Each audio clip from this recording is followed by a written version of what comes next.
राज्य में बात्या को नहीं बड़ खबर। बंगोपसागर बढ़ला बात्या भय। स्पष्ट चिन्हित लघुचाप क्षेत्र में परिणत है लघुचाप। घनीभूत हो लघुचाप क्षेत्र में परिणत है लघुचाप। आज सुधा अवपात परिणत हो पारे लघुचाप। एवं समुद्र भितर आहरी घनीभूत होबार लगी लघुचाप। 26 तारिख में नहीं पारे बात्या रूप। मालाका और दक्षिण अंडमान सागर में सृष्टि लघुचाप उत्तर पश्चिम दिगरे गति कर 24 तारिख बेलू दक्षिण पूर्व बंगोपसागर अवपात परिणत हो। परवर्ती 24 घंटे गभीर अवपात रूप नहीं पारे। समुद्र भितर बल गोटाई यह धीरे धीरे शक्तिशाली हेब। यह 26 तारिख में बात्यारे परिणत हो पारे। बात्यार गतिपथ तीव्रता नहीं स्पष्ट करनी पाणीपाग विज्ञान केन्द्र। धान अमल समय होइथिबारु अदिनिया वर्षा को नहीं चिंतार अच्छा चाषी। चलो देखिए परवर्ती अपडेट कौन रही।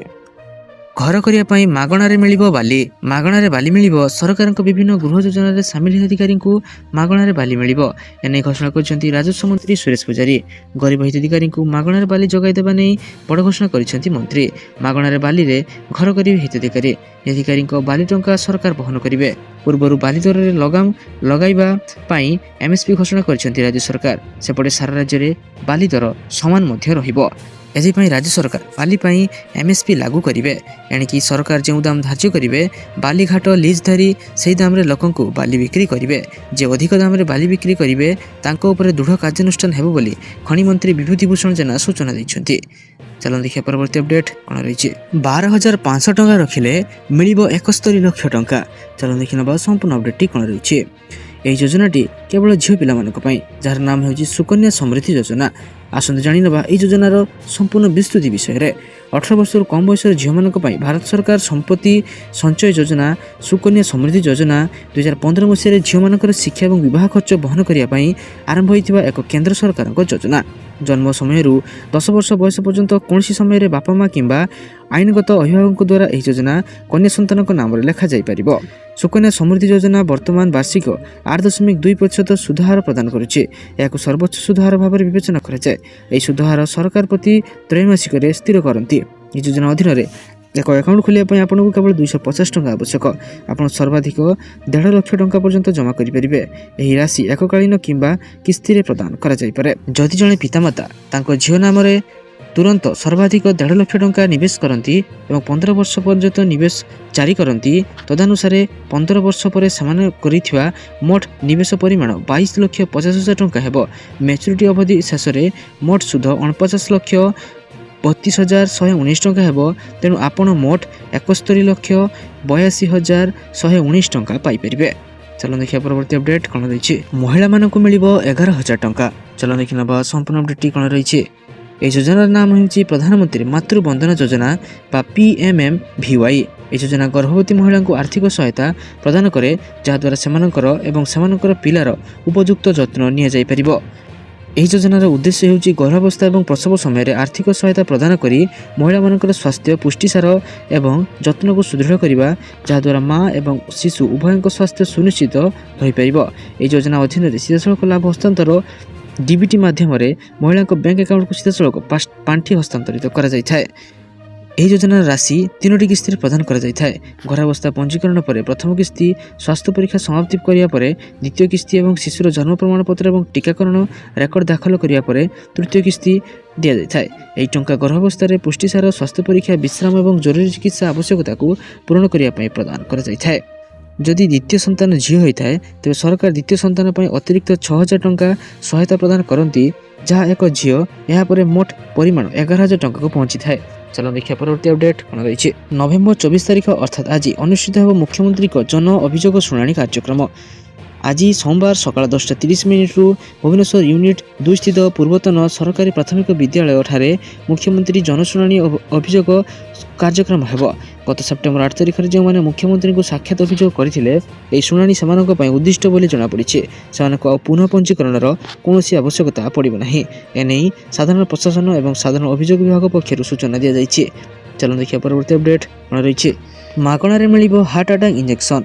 हृदघात पीड़ित रोगी मैंने राज्यर प्रत्येक हस्पिटाल में पहुंचती जितेबाला से हृदरोग विभाग को स्थानांतरण कराए सेतबेले प्रायतः बहुत विलंब हो जाए। किंतु एबे नुहे हृदघात रोगी मानक स्वास्थ्य केन्द्र में पहुंचवार 10 मिनिट मध्य 50,000 टंकार एक मागणा इंजेक्शन दिज्व जहाँ से जीवन बचाइवा सहित 30% विपद ह्रास कर। प्रथम पर्यायर 7टी मेडिकल कॉलेज और किसी जिला हस्पिटाल जरूरीकालीन सेवार इंजेक्शन मागणार उपलब्ध कर। ଏହାର ଲାଭ ଦେଖି ଏହି ଇଞ୍ଜେକ୍ସନ୍ ଏବେ ସାରା ରାଜ୍ୟରେ ଉପଲବ୍ଧ କରାଯାଉଛି। ଏପର୍ଯ୍ୟନ୍ତ ଲକ୍ଷ୍ନୌ, ଦେବୀପାଟନ, ଅଯୋଧ୍ୟା, ବାରାଣାସୀ, ଅଲିଗଡ଼, ମିରଟ, କାନପୁର, ପ୍ରୟାଗରାଜ ଇତ୍ୟାଦି ଡିଭିଜନର ଜିଲ୍ଲା ହସ୍ପିଟାଲଗୁଡ଼ିକରେ ଏହି ସୁବିଧା ଆରମ୍ଭ କରାଯାଇଛି। ଆସନ୍ତା ମାସ ସୁଦ୍ଧା ଅନ୍ୟ ସ୍ଥାନରେ ମଧ୍ୟ ଏହା ଆରମ୍ଭ ହେବ। ଚାଲନ୍ତୁ ଦେଖିବା ପରବର୍ତ୍ତୀ ଅପଡେଟ୍ କ'ଣ ରହିଛି। ରାଜ୍ୟ ସରକାରଙ୍କ ବଡ଼ ଘୋଷଣା। ରାଜ୍ୟରେ ଅନୁସୂଚିତ ଜାତି, ଅନୁସୂଚିତ ଜନଜାତି ଏବଂ ପଛୁଆ ବର୍ଗର ଛାତ୍ରଛାତ୍ରୀମାନଙ୍କ ଉନ୍ନତି ପାଇଁ ସରକାର ଏକ ଗୁରୁତ୍ୱପୂର୍ଣ୍ଣ ପଦକ୍ଷେପ ନେଇଛନ୍ତି। ଲୋକସଭା ଭବନରେ ମୁଖ୍ୟମନ୍ତ୍ରୀ ମୋହନ ଚରଣ ମାଝୀଙ୍କ ଅଧ୍ୟକ୍ଷତାରେ ଅନୁଷ୍ଠିତ ରାଜ୍ୟ କ୍ୟାବିନେଟ୍ ବୈଠକରେ ମୁଖ୍ୟମନ୍ତ୍ରୀ ମେଧାବୀ ଛାତ୍ର ପ୍ରୋତ୍ସାହନ ଯୋଜନା ଅନ୍ତର୍ଗତ ଅନୁସୂଚିତ ଜନଜାତି ଏବଂ ଅନୁସୂଚିତ ଜାତି ବର୍ଗର ଛାତ୍ରଛାତ୍ରୀମାନଙ୍କୁ ଏକ ପ୍ରାକ୍ ମେଟ୍ରିକ୍ ଛାତ୍ରବୃତ୍ତି ଏବଂ ମ୍ୟାଟ୍ରିକ୍ ପରବର୍ତ୍ତୀ ଛାତ୍ରବୃତ୍ତି ହାର ବୃଦ୍ଧି କରାଯାଇଛି। ଏ ସଂକ୍ରାନ୍ତରେ ମୁଖ୍ୟ ଶାସନ ସଚିବ ମନୋଜ ଆହୁଜା କହିଛନ୍ତି, ରାଜ୍ୟରେ ଖାଦ୍ୟ ସାମଗ୍ରୀ ଏବଂ ଦୈନିକ ବ୍ୟବହାର କରାଯାଇଥିବା ଅନ୍ୟାନ୍ୟ ଅତ୍ୟାବଶ୍ୟକ ସାମଗ୍ରୀର ଦରଦାମ ବୃଦ୍ଧିକୁ ଲକ୍ଷ୍ୟ କରି ସରକାର ଏ ନିଷ୍ପତ୍ତି ନେଇଛନ୍ତି। ନିଷ୍ପତ୍ତି ଅନୁଯାୟୀ ଛାତ୍ରମାନଙ୍କ ପାଇଁ ଏହି ରାଶି 10,500ରୁ 16,000 ଟଙ୍କାକୁ ବୃଦ୍ଧି କରାଯାଇଥିବା ବେଳେ ଛାତ୍ରୀଙ୍କ କ୍ଷେତ୍ରରେ 11,000ରୁ 17,000 ଟଙ୍କାକୁ ବୃଦ୍ଧି କରାଯାଇଛି। ଚାଲନ୍ତୁ ଦେଖିବା ପରବର୍ତ୍ତୀ ଅପଡେଟ୍ କ'ଣ ରହିଛି। ଗର୍ଭବତୀ ଲେବର କାର୍ଡ ଥିଲେ ଆସିଲା ବଡ଼ ଖବର। ଚାଲନ୍ତୁ ଦେଖିନେବା ସମ୍ପୂର୍ଣ୍ଣ ଅପଡେଟ୍ଟି କ'ଣ ରହିଛି। ଏପର୍ଯ୍ୟନ୍ତ ସବୁଠାରୁ ବଡ଼ ଶ୍ରମ ସଂସ୍କାର ପଦକ୍ଷେପରେ ମୋଦି ସରକାର ନଭେମ୍ବର 21 ତାରିଖରେ 29ଟି ପୁରୁଣା ଶ୍ରମ ଆଇନକୁ ଉଚ୍ଛେଦ କରି ଦେଶବ୍ୟାପୀ 4ଟି ନୂତନ ଶ୍ରମ ସଂହିତା ଲାଗୁ କରିଛନ୍ତି। ସରକାର ଦାବି କରିଛନ୍ତି ଯେ ଏହି ପରିବର୍ତ୍ତନଗୁଡ଼ିକ ଏକ ଆତ୍ମନିର୍ଭରଶୀଳ ଭାରତ ଆଡ଼କୁ ଏକ ଐତିହାସିକ ପଦକ୍ଷେପ ଦେଶର ନିଯୁକ୍ତି ଏବଂ ଶିଳ୍ପ ବ୍ୟବସ୍ଥାକୁ ପୁନର୍ଭାଷିତ କରୁଛି। ନୂତନ ନିୟମ 400 ନିୟୁତରୁ ଅଧିକ ଶ୍ରମିକଙ୍କୁ ସାମାଜିକ ସୁରକ୍ଷା କଭରେଜ ପ୍ରଦାନ କରିବ, ଯାହାଦ୍ୱାରା କେବେ ସମ୍ଭବ ହୋଇନଥିଲା। ଏବେ ପ୍ରତ୍ୟେକ କର୍ମଚାରୀଙ୍କୁ ନିଯୁକ୍ତି ପତ୍ର ପ୍ରଦାନ କରିବାକୁ ପଡ଼ିବ। ସାରା ଦେଶରେ ଏକ ସର୍ବନିମ୍ନ ମଜୁରୀ କାର୍ଯ୍ୟକାରୀ ହେବ ଏବଂ ସମୟସୀମା ମଧ୍ୟରେ ମଜୁରୀ ପ୍ରଦାନ ଆଇନଗତ ବାଧ୍ୟତାମୂଳକ କରିଦିଆଯିବ। ଏହା ନିଯୁକ୍ତି ଏବଂ କର୍ମଚାରୀ ସୁରକ୍ଷାରେ ସ୍ୱଚ୍ଛତା ବୃଦ୍ଧି କରିବ। 40 ବର୍ଷରୁ ଅଧିକ ବୟସର କର୍ମଚାରୀମାନଙ୍କୁ ବର୍ଷକୁ ଥରେ ମାଗଣା ସ୍ୱାସ୍ଥ୍ୟ ପରୀକ୍ଷା କରାଯିବ। ଖଣି, ରାସାୟନିକ ପଦାର୍ଥ ଏବଂ ନିର୍ମାଣ ଭଳି ବିପଦପୂର୍ଣ୍ଣ କ୍ଷେତ୍ରରେ କାମ କରୁଥିବା କର୍ମଚାରୀମାନଙ୍କୁ ପୂର୍ଣ୍ଣ ସ୍ୱାସ୍ଥ୍ୟ କଭରେଜ ମିଳିପାରିବ। କର୍ମଚାରୀମାନେ ଏବେ 2 ଗୁଣ ହାରରେ ଓଭରଟାଇମ୍ ଦରମା ପାଇବେ। ଏହା ଓଭରଟାଇମ୍ ଦେୟରେ ସ୍ୱଚ୍ଛତା ସୁନିଶ୍ଚିତ କରିବ। ଚାଲନ୍ତୁ ଦେଖିବା ପରବର୍ତ୍ତୀ ଅପଡେଟ୍ କ'ଣ ରହିଛି। ସରକାରଙ୍କ ବଡ଼ ଘୋଷଣା। ଅଟୋ ଚାଳକମାନଙ୍କ ପାଇଁ ଆସିଲା ବଡ଼ ଖବର। ପ୍ରଦୂଷଣ ନିୟନ୍ତ୍ରଣ ପାଇଁ ଉତ୍ତରପ୍ରଦେଶ ସରକାର ଏକ ବଡ଼ ପଦକ୍ଷେପ ନେଇଛନ୍ତି। ନଏଡା ଏବଂ ଗାଜିଆବାଦରେ ଏବେ ଡିଜେଲ ଅଟୋ ରିକ୍ସା ଉପରେ ପ୍ରତିବନ୍ଧକ ଲଗାଯାଇଛି।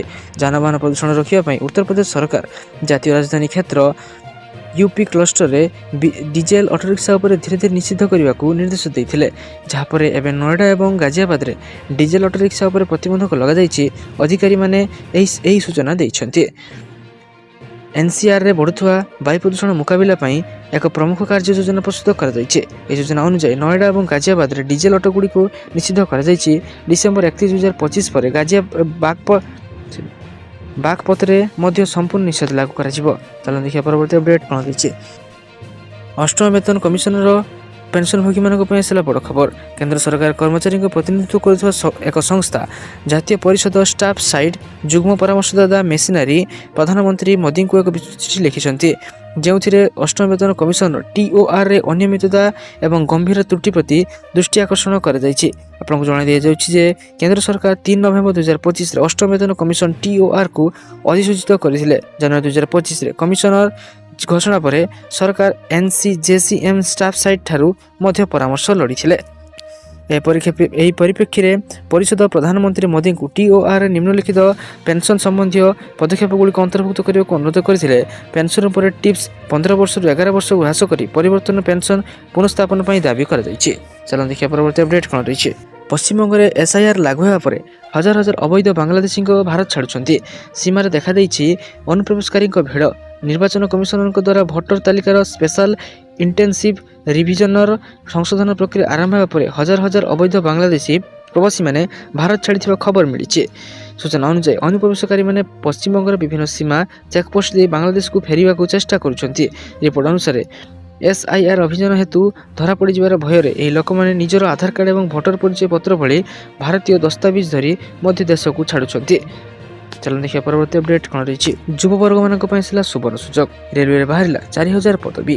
ରେଳବାଇ ସରକାରୀ ଚାକିରି ପାଇଁ ପ୍ରସ୍ତୁତ ହେଉଥିବା ଲକ୍ଷ ଲକ୍ଷ ଯୁବକମାନଙ୍କ ପାଇଁ ଆସିଲା ବଡ଼ ସୁଯୋଗ। ଉତ୍ତର ରେଳବାଇ ନୂତନ ଅଧିବେଶନ ପାଇଁ 4,000ରୁ ଅଧିକ ଆପ୍ରେଣ୍ଟିସ୍ ପଦବୀ ପାଇଁ ନିଯୁକ୍ତି ପ୍ରକ୍ରିୟା ଆରମ୍ଭ ଘୋଷଣା ହୋଇଛି। ଏହି ନିଯୁକ୍ତି ପ୍ରକ୍ରିୟାକୁ ରେଳବାଇରେ କ୍ୟାରିୟର କରିବାକୁ ଚାହୁଁଥିବା ଏବଂ ଦୀର୍ଘ ସମୟ ଧରି ଏକ ପ୍ରମୁଖ ନିଯୁକ୍ତି ପାଇଁ ଅପେକ୍ଷା କରିଥିବା ପ୍ରାର୍ଥୀମାନଙ୍କ ପାଇଁ ଏକ ସୁବର୍ଣ୍ଣ ସୁଯୋଗ ବୋଲି ବିବେଚନା କରାଯାଉଛି। ଏହି ନିଯୁକ୍ତିର ଆବେଦନ ପ୍ରକ୍ରିୟା ନଭେମ୍ବର 25 ତାରିଖଠାରୁ ଆରମ୍ଭ ହେବ ଏବଂ ଡିସେମ୍ବର 24 2025 ପର୍ଯ୍ୟନ୍ତ ଚାଲିବ। ଆଗ୍ରହୀ ପ୍ରାର୍ଥୀମାନେ ସରକାରୀ ୱେବସାଇଟ୍ rrcnr.org ପରିଦର୍ଶନ କରି ଫର୍ମ ପୂରଣ କରିପାରିବେ। RRC ଉତ୍ତର ରେଳବାଇ ମୋଟ 4016 ପଦବୀ ଖାଲି ପଦବୀ ପ୍ରକାଶ କରିଛି। ଅଧିକ ଜାଣିବା ପାଇଁ ଆପଣମାନେ ଏହାର ଅଫିସିଆଲ ୱେବସାଇଟକୁ ଭିଜିଟ୍ କରି ଏହାର ସମ୍ପୂର୍ଣ୍ଣ ତଥ୍ୟକୁ ଜାଣିବାକୁ ଆବେଦନ କରିନେଇପାରିବେ। ଚାଲନ୍ତୁ ଦେଖିବା ପରବର୍ତ୍ତୀ ଅପଡେଟ୍ କ'ଣ ରହିଛି। ବଢ଼ିଲା ପୁରୀ ସେବାୟତଙ୍କ ପେନ୍ସନ୍। ବଢ଼ିଲା ପୁରୀ ଶ୍ରୀମନ୍ଦିର ସେବାୟତଙ୍କ ପେନ୍ସନ୍ ରାଶି। ଶ୍ରୀମନ୍ଦିର ପରିଚାଳନା କମିଟି ବୈଠକ ପରେ ମୁଖ୍ୟ ପ୍ରଶାସକ ଅରବିନ୍ଦ ପାଢ଼ିଆ ନେଇ ସୂଚନା ଦେଇଛନ୍ତି। ସେ କହିଛନ୍ତି ମାସିକ ବରିଷ୍ଠ ସେବାୟତ ଭତ୍ତା 4000ରୁ 5000କୁ ବୃଦ୍ଧି କରାଯାଇଛି। 2026 ଜାନୁଆରୀ ବର୍ଦ୍ଧିତ ପେନ୍ସନ୍ ଲାଗୁ ହେବ। ସେବାୟତଙ୍କ କନ୍ୟାମାନଙ୍କ ବିବାହ ରାଶି 1 ଲକ୍ଷକୁ ମଧ୍ୟ ବୃଦ୍ଧି କରାଯାଇଛି। ମୁଖ୍ୟ ପ୍ରଶାସକ କହିଛନ୍ତି ଶ୍ରୀମନ୍ଦିରକୁ ସ୍ୱଚ୍ଛନ୍ଦରେ ଦାନ ପାଇଁ ATMରେ ଆସିବ ମେସେଜ। ପୁରୀକୁ ଆସୁଥିବା ଶ୍ରଦ୍ଧାଳୁ ATMରୁ ଟଙ୍କା ବାହାର କଲେ ଏକ ମେସେଜ ଆସିବ। ଶ୍ରୀମନ୍ଦିରକୁ ସ୍ୱଚ୍ଛନ୍ଦରେ କିଛି ଦାନ କରିବାକୁ ଚାହୁଁଛନ୍ତି କି ବୋଲି ମେସେଜ ଆସିବ। ଶ୍ରଦ୍ଧାଳୁ ରାଜି ହେଲେ ତାଙ୍କ କାର୍ଡରୁ ଟଙ୍କା ଦେଇପାରିବେ। ଏନେଇ ଆମେ ବ୍ୟାଙ୍କ କର୍ତ୍ତୃପକ୍ଷଙ୍କ ସହ ଆଲୋଚନା କରିବୁ ବୋଲି ପ୍ରଶାସକ ସୂଚନା ଦେଇଛନ୍ତି। ଚାଲନ୍ତୁ ଦେଖିବା ପରବର୍ତ୍ତୀ ଅପଡେଟ୍ କ'ଣ ରହିଛି। ରାଜ୍ୟ କ୍ୟାବିନେଟ୍ରେ 9ଟି ବିଭାଗର 12ଟି ପ୍ରସ୍ତାବ ପାରିତ ହୋଇଛି। ମୁଖ୍ୟମନ୍ତ୍ରୀଙ୍କ ଅଧ୍ୟକ୍ଷତାରେ ଲୋକସଭା ଭବନରେ ବୈଠକ ଅନୁଷ୍ଠିତ ହୋଇଥିଲା, ଯେଉଁଥିରେ ୟୁନିଫର୍ମ ସେବା କର୍ମଚାରୀ ଚୟନ ଆୟୋଗ ଗଠନ ପାଇଁ କ୍ୟାବିନେଟ୍ରେ ବାଜିଛି ମୋହର। କ୍ୟାବିନେଟ୍ ବୈଠକ ପରେ ମୁଖ୍ୟ ଶାସନ ସଚିବ ମନୋଜ ଆହୁଜା ପ୍ରେସମିଟ୍ କରି ସୂଚନା ଦେଇଛନ୍ତି। ଲଘୁ ଖଣିଜ ପ୍ରସଙ୍ଗରେ ଆଲୋଚନା ହୋଇଥିଲା। ଲଘୁ ଖଣିଜ ନିଲାମ ନୁହେଁ, ଲଟେରୀ ହେବ। ସରକାର ଦର ନିର୍ଦ୍ଧାରଣ କରିବେ। ଲଘୁ ଖଣିଜ ଦ୍ରବ୍ୟ କଳାବଜାରୀ ନ ହେବାକୁ ପଦକ୍ଷେପ ନିଆଯାଇଛି। ଟେକ୍ନୋଲୋଜିର ବ୍ୟବହାର କରାଯିବ। ଗଠନ ହେବ ୟୁନିଫର୍ମ ସେବା କର୍ମଚାରୀ ଚୟନ ଆୟୋଗ। ଚାଲନ୍ତୁ ଦେଖିବା ପରବର୍ତ୍ତୀ ଅପଡେଟ୍ କ'ଣ ରହିଛି। ସ୍କୁଲ ପିଲାମାନଙ୍କ ୟୁନିଫର୍ମକୁ ନେଇକି ଆସିଲା ବଡ଼ ଖବର। ଛାତ୍ରଛାତ୍ରୀଙ୍କ ୟୁନିଫର୍ମ ଦେବାରେ ବିଳମ୍ବକୁ ନେଇ ଗଣଶିକ୍ଷା ମନ୍ତ୍ରୀଙ୍କ ଉଦ୍ବେଗ। ବିଭାଗୀୟ ଅଧିକାରୀଙ୍କ ସହ ଆଲୋଚନା କଲେ ମନ୍ତ୍ରୀ ନିତ୍ୟାନନ୍ଦ ଗଣ୍ଡ। 80%ରୁ ଅଧିକ ସ୍କୁଲ ପିଲାଙ୍କୁ ୟୁନିଫର୍ମ ଦିଆଯାଇ ସାରିଲାଣି। କିଛି ସ୍ଥାନରେ ପିଲାଙ୍କୁ ୟୁନିଫର୍ମ ଦେବାରେ ହେଉଛି ବିଳମ୍ବ। ୟୁନିଫର୍ମ ଦେବାରେ ବିଳମ୍ବ କରୁଥିବା SHGକୁ ବାତିଲ ପାଇଁ ନିର୍ଦ୍ଦେଶ ଦିଆଯାଇଛି। ଅନ୍ୟ କାହାକୁ ୟୁନିଫର୍ମ ତିଆରି ପାଇଁ ଦାୟିତ୍ୱ ଦିଆଯିବ ବୋଲି କହିଛନ୍ତି ନିତ୍ୟାନନ୍ଦ ଗଣ୍ଡ। ଗଣଶିକ୍ଷା ମନ୍ତ୍ରୀ ନିତ୍ୟାନନ୍ଦ ଗଣ୍ଡ ଏକ ବଡ଼ ସୂଚନା ଦେଇଛନ୍ତି। ଛାତ୍ରଛାତ୍ରୀମାନଙ୍କୁ ତୁରନ୍ତ ୟୁନିଫର୍ମ ଯୋଗାଇ ଦେବାକୁ ନିର୍ଦ୍ଦେଶ ଦେଇଛନ୍ତି। ଏପରିକି ଛାତ୍ରଛାତ୍ରୀଙ୍କୁ ୟୁନିଫର୍ମ ଦେବାରେ ବିଳମ୍ବକୁ ନେଇ ମନ୍ତ୍ରୀ ଉଦ୍ବେଗ ପ୍ରକାଶ କରିଛନ୍ତି। ଚାଲନ୍ତୁ ଦେଖିବା ପରବର୍ତ୍ତୀ ଅପଡେଟ୍ କ'ଣ ରହିଛି। ଆଧାର କାର୍ଡକୁ ନେଇ ଆସିଲା ବଡ଼ ଖବର। ଆଧାର କାର୍ଡ ଜାରି କରିଥିବା କର୍ତ୍ତୃପକ୍ଷ ସଂସ୍ଥା ଭାରତୀୟ ସ୍ୱତନ୍ତ୍ର ପରିଚୟ ପ୍ରାଧିକରଣ UIDAI ଖୁବ୍ ଶୀଘ୍ର ଏକ ନୂତନ ଆଧାର ଆପ୍ ଲଞ୍ଚ କରିବ, ଯାହା ଇଣ୍ଟରନେଟ୍ ସଂଯୋଗ ବିନା ମଧ୍ୟ ସମ୍ପୂର୍ଣ୍ଣ ସୁରକ୍ଷିତ ଏବଂ କାଗଜବିହୀନ ପରିଚୟ ଯାଞ୍ଚ କରିବାକୁ ଅନୁମତି ଦେବ। ଏହି ଆପ୍ ସାଧାରଣ ନାଗରିକଙ୍କୁ ସେମାନଙ୍କର ବ୍ୟକ୍ତିଗତ ସୂଚନା ଉପରେ ସମ୍ପୂର୍ଣ୍ଣ ନିୟନ୍ତ୍ରଣ ପ୍ରଦାନ କରିବ ଏବଂ ତଥ୍ୟ ଲିକ୍ କିମ୍ବା ଅପବ୍ୟବହାରକୁ ଆଶଙ୍କାକୁ ଯଥେଷ୍ଟ ହ୍ରାସ କରିବ। UIDAI ଅଧିକାରୀମାନେ କହିଛନ୍ତି ଯେ ନୂତନ ଆପ୍ ଅନଲାଇନ୍ ଆଧାର ଯାଞ୍ଚ ସୁବିଧା ପ୍ରଦାନ କରିବ। ବ୍ୟବହାରକାରୀମାନେ ସେମାନଙ୍କର ସମ୍ପୂର୍ଣ୍ଣ ଆଧାର ସୂଚନା କିମ୍ବା କେବଳ ଜରୁରୀ ବିବରଣୀ ଇଚ୍ଛା ଅନୁସାରେ ସେୟାର କରିପାରିବେ। ଗୁରୁତ୍ୱପୂର୍ଣ୍ଣ କଥା ହେଉଛି ଇଣ୍ଟରନେଟ୍ ନଥିବା ସମୟରେ ମଧ୍ୟ ମୁହଁ ଚିହ୍ନଟ ମାଧ୍ୟମରେ ଉପସ୍ଥିତ ନିଶ୍ଚିତ କରାଯାଇପାରିବ। ଚାଲନ୍ତୁ ଦେଖିବା ପରବର୍ତ୍ତୀ ଅପଡେଟ୍ କ'ଣ ରହିଛି। ବାଇକ୍ ଚାଳକମାନଙ୍କ ପାଇଁ ଆସିଲା ବଡ଼ ଖବର। ଏଣିକି ଟ୍ରାଫିକ୍ ରୁଲ୍ ଅନୁଯାୟୀ ବାଇକ୍ ଚାଳକ ଯାଉଥିବା ଚାଳକମାନେ ବାଧ୍ୟତାମୂଳକ ଭାବରେ ହେଲମେଟ୍ ପିନ୍ଧିବା ଉଚିତ। ଏସହିତ ଚାଳକଙ୍କ ପଛରେ ବସିଥିବା ଲୋକ ମଧ୍ୟ ହେଲମେଟ୍ ପିନ୍ଧିବା ଉଚିତ। ତେବେ ଏହା ଛଡ଼ା ଅନ୍ୟ କେତେକ ଟ୍ରାଫିକ୍ ରୁଲ୍ ମଧ୍ୟ ରହିଛି, ଯାହାକୁ ପାଳନ କରିବା ବାଧ୍ୟତାମୂଳକ ଅଟେ।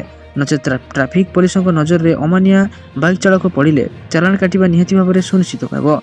ତେବେ ଏହିସବୁ ନିୟମଗୁଡ଼ିକ ହେଉଛି ଗାଡ଼ିର ନମ୍ବର ପ୍ଲେଟ୍ ଗୁଡ଼ିକ ଠିକ୍ ଭାବରେ ରହିବା ଉଚିତ, କାରଣ ବହୁ ଗାଡ଼ି ଚାଳକ ଅଛନ୍ତି ଯେଉଁମାନେ ନିଜର ନମ୍ବର ପ୍ଲେଟ୍ରେ ନମ୍ବର ସହିତ ଅନ୍ୟ ସବୁ ଡିଜାଇନ୍ ମଧ୍ୟ ଆଡ଼୍ କରିଦେଇଥାନ୍ତି। ତେଣୁ ନମ୍ବର ପ୍ଲେଟ୍ ଯେଉଁ ସାଇଜ୍ର ରହିବା ଦରକାର ସେହିପରି ସାଇଜ୍ର ମଧ୍ୟ ହେବା ଉଚିତ।